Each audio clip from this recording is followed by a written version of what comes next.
आप सभी को जय मसीह की हिंदी बाइबल स्टडी इस चैनल में आप सबका स्वागत है।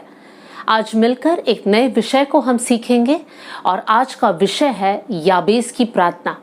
आइए मिलकर पहला इतिहास उसका 4 अध्याय और 9 और 10 आयत को हम पढ़ेंगे।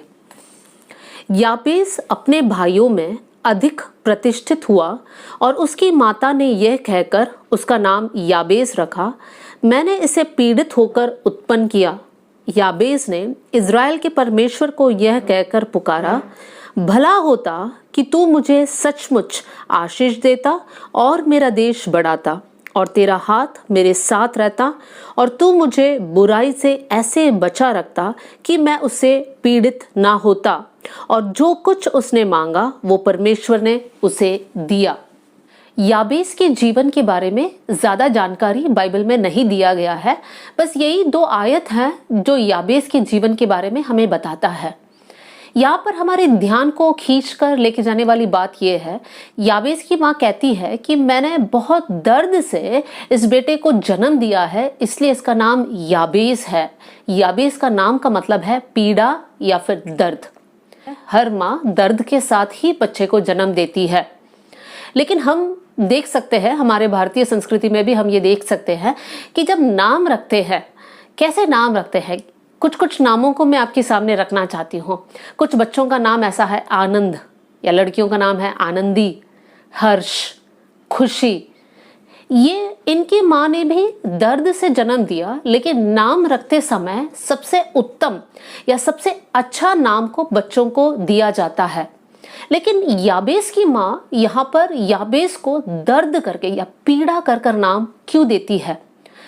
हो सकता है उसका माहौल, उसका संदर्भ उस समय पर बहुत खराब था, इसलिए याबेस की माँ ये चाहती थी कि जब भी याबेस को बुलाया जाए या याबेस कर पुकारा जाए, तब याबेस को एहसास रहे कि मेरे कारण इस परिवार में दुख हुआ है या मेरे कारण मेरे परिवार का माहौल सही नहीं है। हम नहीं जानते और कौन सी बात उस समय पर उनके परिवार में हुआ था, लेकिन ये सच है कि कुछ ना कुछ एक दर्दनाक बात हुई होगी। जब भी कोई याबेस को बुलाता है, याबेस को याद आता है, अरे मेरा नाम का मतलब दर्द है, तो वो दुखी हो जाता होगा। वो सोचता होगा कि मेरा जन्म क्यों हुआ। देखिए, कोई आपको ऐसा बुलाता है, हे दर्द यहाँ पर आ, या हे पीड़ा ये काम कर ले, तो आप सोचेंगे इससे अच्छा मेरा नाम नहीं होता तो भी सही था, लेकिन ऐसा गंदा नाम से पुकारना मेरे लिए अच्छा नहीं है, क्योंकि मेरे जीवन में एक खुशी या आनंद को मैं कभी भी महसूस नहीं कर सकता। लेकिन याबेस के बारे में बाइबल में लिखा है कि याबेस अपने सारे भाइयों से बहुत प्रतिष्ठित था, मतलब बहुत आदर के योग्य था। ऐसा एक लड़का जिनका नाम का मतलब दर्द है, लेकिन वो बड़ा होकर अपने सारे भाइयों से सबसे आदर के योग्य बना। ये कैसे हुआ? ये इसलिए हुआ क्योंकि याबेस ने प्रार्थना किया, और आज हम याबेस की प्रार्थना को सीखने जा रहे हैं।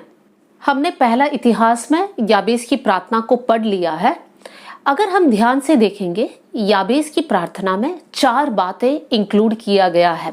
कौन कौन सी 4 बातें हैं कर हम देखेंगे। सबसे पहले याबेस प्रार्थना करता है कि भला होता कि तू मुझे सचमुच आशीष देता। तो सबसे पहला पॉइंट जो याबेस प्रार्थना करता है वो ये है, प्रभु तू मुझे आशीष दे। दूसरी बात, और मेरा देश बढ़ाता। तीसरी बात, तेरा हाथ मेरे साथ रहता। और चौथी बात, तो मुझे बुराई से ऐसा बचा रखता कि मैं पीड़ित ना होता। यहाँ पर हम याबेस की प्रार्थनाओं की 4 विषय को हम देख सकते हैं। इन 4 बातों को हम एक एक पॉइंट कर हम सीखेंगे। सबसे पहला प्रार्थना का विषय यह है, वो परमेश्वर से कहता है, भला होता कि तू मुझे सचमुच आशीष देता। याबेस चाहता है कि परमेश्वर उसे आशीष दे। परमेश्वर से वो आशीष को मांगता है। मेरे प्रिय जवान भाई बहनों, आप भी परमेश्वर से ये पुकार कर या प्रार्थना कर सकते हैं कि परमेश्वर आप मुझे आशीष देना। याकूब के विषय में हम वचन में उत्पत्ति में पढ़ सकते हैं। याकूब इस प्रकार प्रार्थना करता, जब तक तो मुझे आशीर्वाद नहीं देता तब तक मैं तुझे नहीं छोड़ूंगा। और याकूब की इस लड़ाई या इस प्रार्थना के बारे में हम होशे की किताब में भी पढ़ सकते हैं कि वो रोया, गिड़गिड़ाया और परमेश्वर से आशीष के लिए मांगा। हमें प्रभु के सामने आना है और परमेश्वर से कहना है, परमेश्वर आप मेरे जीवन को आशीष देना। वो आंसुओं के साथ आपको प्रभु से मांगना है, लेकिन उतने में आपको संतुष्ट नहीं होना है। मैं आपके सामने एक सवाल रखना चाहती हूँ, आप क्या चाहते हैं प्रभु से? परमेश्वर किस प्रकार आपको आशीष देना है? प्रिय जवान भाई बहनों, आज से एक 10 साल बाद आप अपने जीवन को किस लेवल पर देखना चाहते हो? आप अपने आप को परमेश्वर के लिए क्या क्या करते हुए अपने आप को देखना चाहते हैं? आप उसको एक पेपर में लिख लीजिए। अगर आपके पास कोई आइडिया नहीं है, इसका मतलब है आपका जीवन में कोई लक्ष्य नहीं है, तो आज से आप अपने जीवन में एक लक्ष्य को शुरू कीजिए। आप परमेश्वर के सामने बैठिए, एक पेपर लीजिए, एक पेन लीजिए और लिख लीजिए कि आज से 5 साल बाद या आज से 10 साल बाद आप अपना जीवन को कैसे देखना चाहते हो। आप उसको नोट डाउन कर कर लिख लीजिए। जब भी मैं ऐसी बातें कहती हूँ तब ये नहीं सोचना कि मैं आपको सांसारिक बातों के लिए मांगने के लिए कह रही हूँ। आप इस प्रकार के लिस्ट को मत कहिए कि मुझे आईफोन चाहिए या मुझे बड़ा गाड़ी चाहिए, इस प्रकार का रिक्वेस्ट मत लिखिए। लेकिन आप अपने जीवन को देखिए कि परमेश्वर आपके जीवन को कैसे ब्लेस करना है। अपने जीवन के लिए एक लक्ष्य बनाइए। जैसे आप बनाइए, परमेश्वर मेरे जीवन में मुझे ये बनना है, उसके लिए मेरे पास फाइनेंस नहीं है, आप फाइनेंस प्रदान कीजिए। या ये कॉलेज में मुझे एडमिशन चाहिए, इसके लिए पढ़ने के लिए बुद्धि देना, अच्छे मार्क्स के साथ मैं पास हूँ। या परमेश्वर मेरा प्रार्थना का जीवन रेगुलर और डिसिप्लिन होने पाए। आपका जो जो जरूरत है कि आप अपने जीवन में पूरा होते हुए देखना चाहते हो, उसको नोट डाउन कर लीजिए। या आप क्या बनना चाहते हो, परमेश्वर के लिए क्या करना चाहते हो, उसको सब एक एक कागजात में लिख के रख लीजिए और रोज उन विषयों के लिए प्रार्थना कीजिए और प्रभु से कहे, प्रभु भला होता कि आप मुझे आशीष देता। और जैसे याकूब ने प्रार्थना किया, वैसे आज से लेकर आप अपने जीवन के लिए प्रार्थना कीजिए कि प्रभु मेरे जीवन को आप आशीष देना। लॉर्ड ब्लेस माय लाइफ कर कर आप प्रार्थना करने स्टार्ट कीजिए। दूसरी बात जो याबेस ने प्रार्थना किया वो ये है कि मेरा देश को बढ़ा था, या प्रभु मेरा देश को बढ़ा। जब हम इस प्रकार पढ़ते हैं तब थोड़ा सा गलत फहमी हमें हो सकता है। यहाँ पर याबेस अपने देश के लिए दुआ नहीं कर रहा है या इज़राइल के लिए दुआ नहीं कर रहा है। इसका इंग्लिश वर्जन को अगर हम पढ़ेंगे तो वहां पर इस प्रकार लिखा है, लॉर्ड एनलार्जन माई टेरिटरी। इसका मतलब हिंदी में इस प्रकार होता है, प्रभु मेरे सीमाओं को बढ़ा, मेरे बाउंड्रीज को बढ़ा। याबेस प्रभु से क्या कहना चाहता है? याबेस प्रभु से कहना चाहता है, आप मेरे जीवन में ऐसे कार्य करना कि मैं दूसरों के जीवन में एक प्रभाव डालूं, दूसरों के लिए मैं एक इन्फ्लुएंस बन पाऊं। प्रभु जी, जितने मेरे पास वरदान है या जितने मेरे पास प्रभु आपने दिए हुए गुण हैं, उसको इस्तेमाल करने के लिए प्रभु जी और मौकाओं को दे और अपॉर्चुनिटीज को देना परमेश्वर पे, और मेरी जिम्मेदारियों को बढ़ाना। अगर आज तक आपके पास कोई जिम्मेदारी नहीं है तो प्रभु से कहे, प्रभु मेरे सीमाओं को बढ़ाना, प्रभु मेरे देश को बढ़ाना, मैं एक जिम्मेदार व्यक्ति होने पाऊं। आज जितना कार्य मैं कर रहा हूं या कर रही हूं, उससे बढ़कर कार्य में करने पाऊं, मैं दूसरों के लिए एक आशीष बन पाऊं, मेरे सीमाओं को बढ़ा। याबेस कहता है, प्रभु मैं इतने में संतुष्ट नहीं हूं, मेरे जीवन की सीमाओं को बढ़ा ताकि मैं बहुतों के पास मैं पहुंच जाऊं। देखिए प्रियो, जब मैं कहती हूं कि हमें दूसरों को इन्फ्लुएंस करना है तो मुझे यहाँ पर गलत नहीं समझना। बहुत से वक्त हम इस बात में लगे रहते हैं कि हम दूसरों को कैसे इम्प्रेस कर रहे, लेकिन यहाँ पर वो मकसद नहीं है। हमें दूसरों को इम्प्रेस नहीं करना है, दूसरों को इन्फ्लुएंस करना है, दूसरों के ऊपर एक अच्छा प्रभाव को डालना है। आपके दोस्त, आपके रिश्तेदार, आपके साथ काम करने वाले लोग आपको देखकर इस प्रकार अपने मन में सोचना चाहिए कि मैं इस भाई के समान बनना चाहता हूं या मैं इस बहन के समान बनना चाहती हूं। आपका जीवन बहुतों के लिए एक आशीष होना है। इसलिए आज से लेकर सिर्फ प्रभु से ये प्रार्थना मत कीजिए कि प्रभु मुझे आशीष देना, लेकिन उसके साथ साथ ये भी प्रार्थना करना कि प्रभु आप मेरे देश को बढ़ाना, आप मेरे सीमाओं को बढ़ाना, लॉर्ड एनलार्जन माय टेरिटरी कर कर आपकी प्रार्थनाओं में एक नया विषय आज से लेकर जुड़ने पाए। तीसरा विषय जो याबेस प्रार्थना करता वो ये है, प्रभु तेरा हाथ मेरे साथ रहे। याबेस चाहता है कि जहां कहीं मैं जाऊं परमेश्वर का हाथ मेरे साथ रहे। याबेस ने उस सीक्रेट को समझ लिया था कि परमेश्वर अगर मेरे साथ है, प्रभु का हाथ अगर मेरे साथ है, तो जो कुछ मैं करूं वो सफल रहेगा। देखिए प्रियो, यूसुफ के जीवन में भी हम इस बात को पढ़ सकते हैं कि यूसुफ जो कुछ करता था वो सफल होता था। उसका पीछे का कारण ये था कि परमेश्वर यूसुफ के साथ था। प्रियो, इस विषय को कभी नहीं भूलना। अगर परमेश्वर आपके साथ रहेगा तो जो कुछ आप करेंगे वो सफल रहेगा।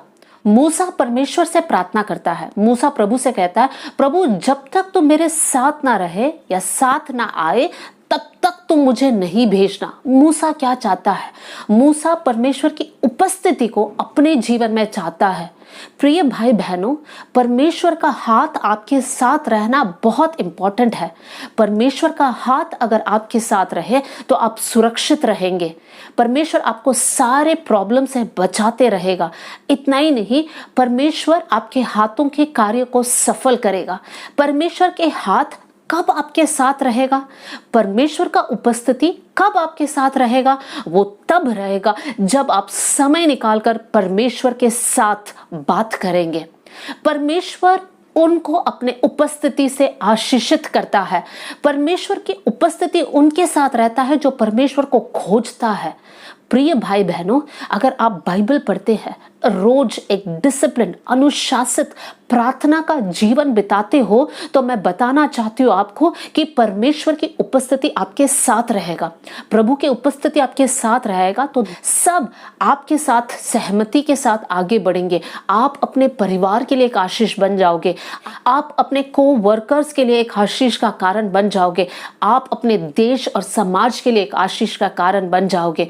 क्या आज आप इस निर्णय को ले सकते हैं कि प्रभु जी, जैसे दानियल का एक अनुशासित प्रार्थना का जीवन था, वो नियमित रीति से 3 बार हर दिन प्रार्थना करता था, वैसे ही प्रभु मैं एक अनुशासित प्रार्थना का जीवन बिताना चाहता हूं या चाहती हूं। क्या इस प्रकार का एक डिसीजन आप ले सकते हैं? सिर्फ डिसीजन लेकर उसको भूलना नहीं है, लेकिन उसको अपने जीवन में पालन करना है। और अगर आप ऐसे करोगे तो 100% मैं आपको बताना चाहती हूँ कि परमेश्वर का हाथ आपके साथ रहेगा। चौथी बात, याबेस ने प्रभु के सामने ये प्रार्थना की, प्रभु आप मुझे बुराई से बचा कि मैं पीड़ित ना हो। याबेस प्रभु से कहता है, प्रभु आप मुझे बुराई से बचा। देखिए प्रियो, जब हम मत्ती के सुसमाचार में प्रभु की वो प्रार्थना में हम पढ़ सकते हैं, वहां पर इस प्रकार यीशु मसीह प्रार्थना करते समय या प्रार्थना कैसे करना है वो सिखाते समय कहता है कि हमें परीक्षा में ना ला पर बुराई से बचा। परीक्षा में ना ला लेकिन बुराई से बचा। परीक्षा में कब हम पढ़ते हैं? मत्ती के सुसमाचार में फिर से एक आयत है जहां पर लिखा है, जागते रहो और प्रार्थना करो कि तुम परीक्षा में ना पड़ो। परीक्षा में ना पड़ो ताकि बुराई से बचे रहे। प्रियो, इसका सबके पीछे एक ही सीक्रेट है कि हमें प्रार्थना करना है ताकि आप बुराई में ना पड़े। बुराई क्या है यहाँ पर प्रियो? किस प्रकार की बुराई में आज आप है? जरा चेक कर लीजिए। कौन से एडिक्शन में है? क्या आज ड्रिंकिंग का हैबिट आपके अंदर है? स्मोकिंग का हैबिट आपके अंदर है? ड्रग्स में आप एडिक्टेड हो? या किसी प्रकार के और भी बुरी स्वभाव, जैसे मोबाइल से आप एडिक्टेड हो, गंदे चित्र या गंदे मूवीज देखने में आप एडिक्टेड हो, गुस्से के आप अधीन हो, निराशा के आप अधीन हो, आप झूठ बोले बिना रह नहीं सकते हैं। किन किन बातों के आप अधीन हो? अपने जीवन को चेक कर लीजिए। बहुत आसान है बुराई में फंसना। जब हमारे जीवन में कोई लक्ष्य नहीं है, कोई एम नहीं है, तो हम जल्दी बुराई में पड़ जाते हैं। इसलिए मैंने पहले कहा था कि 10 साल बाद आपको क्या बनना है उसके लिए एक लिस्ट बनाना, एक एम को रखना ताकि आप बुराई में ना पड़े। आप फोकस्ड रहेंगे आपके जीवन में, मुझे क्या करना है क्या नहीं करना है, इसलिए किन चीजों से मुझे दूर रहना है। प्रियो, हमारी जो एडिक्शंस है वो हमारी बुराइयां है। हमारे जीवन में जो संयम नहीं है वो हमारी बुराई है। तो याबेस यहाँ पर कहता है, प्रभु आप मुझे बुराई से बचा ताकि मैं पीड़ित ना हो। प्रिय जवान भाई बहनों, यहाँ पर एक और संदेश है हमारे लिए कि अगर आप बुराई में है तो कहीं ना कहीं जाकर वो आपके जीवन में एक दर्द का कारण बनेगा, पीड़ा का कारण बनेगा। आज पाप आपके लिए बहुत एक मजाक या एक आनंद का विषय होगा, लेकिन आपको ये समझना बहुत जरूरी है कि कुछ समय बाद यही आनंद आपके लिए दर्द बन जाएगा, आपके लिए पीड़ा बन जाएगा। इसलिए अच्छा है प्रियो, आप अपने बुराई से बचिए, आप अपने बुरे मार्ग से निकलिए और परमेश्वर को खोजिए, परमेश्वर के साथ रहिए। परमेश्वर आपके जीवन को आशीषित करेगा। प्रियो, आपको एक हिम्मत वाली शब्द मैं बताना चाहती हूँ। आप जिस किसी अवस्था में पड़े हो, अगर आपको ऐसा लगता है मैं परमेश्वर से बहुत दूर चला गया हूँ या चली गई हूँ, आप निराश नहीं होना। जिस किसी गंदगी में आप पड़े हो, प्रभु से पुकारिए, प्रभु से कहिए, प्रभु मुझे बचा लीजिए। आप मन से पुकारोगे तो परमेश्वर आपको हेल्प करेगा, परमेश्वर आपको छुड़ाएगा, परमेश्वर आपकी मदद जरूर करेगा। प्रिय भाई बहनों, याबेस की 4 बातों को आपने सीखा। याबेस के जीवन में अगर आप देखोगे, उसकी परिस्थिति उसके लिए बहुत कठिन था। उसने कभी भी अपने माँ के प्रेम को अनुभव नहीं किया होगा। उसको हमेशा अनवांटेड करके लगा होगा। उसको लग रहा होगा कि कोई मुझे चाहता नहीं है, मेरा जीवन बेकार है। लेकिन अच्छी बात यह है कि उसने अपनी परिस्थिति को एक्सेप्ट नहीं किया। उसने ये नहीं कहा कि ये मेरी परिस्थिति है और मेरा जीवन ऐसा ही है, मेरा नसीब में यही लिखा हुआ है, चलो यही मेरा हाल है। उसने कभी भी उसमें संतुष्ट नहीं रहा। लेकिन उसने क्या किया, वो प्रभु के सामने आके पुकारा, परमेश्वर से दुआ किया, प्रभु से कहा, प्रभु ये मेरी परिस्थिति है, आप मेरे साथ रहना, आप मुझे ब्लेस करना, आप मेरे सीमाओं को बढ़ाना, आप मुझे बुराई से बचा कर रखना। और वचन में उसके नीचे लिखा है, परमेश्वर ने उसकी प्रार्थनाओं को सुना और उसको आशीष दिया। प्रिय जवान भाई बहनों, आज इस वचन के द्वारा आपको हिम्मत मिलने पाए कि परमेश्वर आपकी प्रार्थनाओं को सुनता है। आप अपने परिस्थिति में डूब नहीं जाना, लेकिन परमेश्वर के सामने आना और प्रभु से कहना, प्रभु मेरी परिस्थिति, मेरा माहौल, मेरा जो सिचुएशन है मेरे खिलाफ है। आज मुझे डॉक्टर बनना है लेकिन हमारे घर में पैसे नहीं है कि मैं फीस भर पाऊं, या परमेश्वर आज मुझे पढ़ाई करना है और मेरे पास पैसे नहीं है फीस पे करने के लिए। प्रभु मेरे घर का सिचुएशन बहुत खराब है। प्रभु आज मेरे पास डिग्री नहीं है इसलिए मुझे एक अच्छा नौकरी नहीं मिल रहा है। आपका जो भी कारण है उसको आप पकड़ के रख कर रोकर दुखी होने में कोई मतलब नहीं है, लेकिन प्रभु के सामने आकर प्रभु से कहिए, प्रभु आप मुझे आशीष देना, प्रभु आप मेरे सिचुएशन को बदलना। और जो परमेश्वर याबेस को आशीष दिया वही परमेश्वर आज भी जिंदा है और वही परमेश्वर आपको भी आशीष देगा। आपका जीवन को व्यर्थ जाने नहीं देना, एक लक्ष्य बना लीजिए और उस लक्ष्य को पूरा करने के लिए परमेश्वर के मदद के साथ आगे बढ़िए। प्रभु इन वचनों के द्वारा आप सबको बहुत आशीष दे।